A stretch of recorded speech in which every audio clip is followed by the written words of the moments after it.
Banyak betul hebat daripada Transformer ni. Sekarang ni kita ada Transformer TFT 12. Korang tengok ni guys, lawa kan dia punya design dia. Alright, so jom kita keluarkan dan tengok apa dekat dalam. Macam biasa guys, tengok tu Transformers. Itu dia. Kita goncang-goncang dia dah menyala guys. Alright, so jom kita keluarkan. Berat babe. Means dia punya quality ada kat sini. So dia just pakai magnet je. So dia boleh buka macam ni je. Dan inilah dia, hebat dia. Nice juga. Touch sensor ada dekat bahagian sini. Dan lubang mic ada dekat bahagian bawah tu. Alright, so jom kita tengok. Oh, patutlah berat.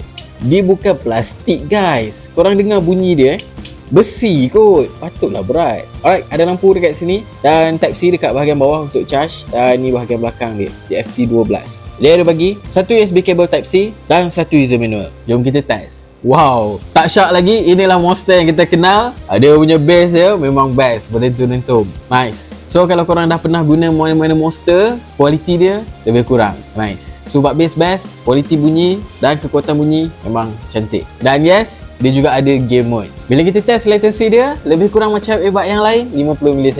Main game, cun. Alright, bab mic, kita dah pun test dia punya mic. Korang boleh tengok graf dia dekat sini. Masa permulaan tu, graf dia nipis. Dan selepas tu dia mengembang. Sama juga, dia tetap ada dekat telinga. So means, dia ambil masa sikit untuk nak detect suara kita. Kemudian dia akan adjust supaya suara kita tu jelas. Berminat, check out dekat beg kuning di bawah.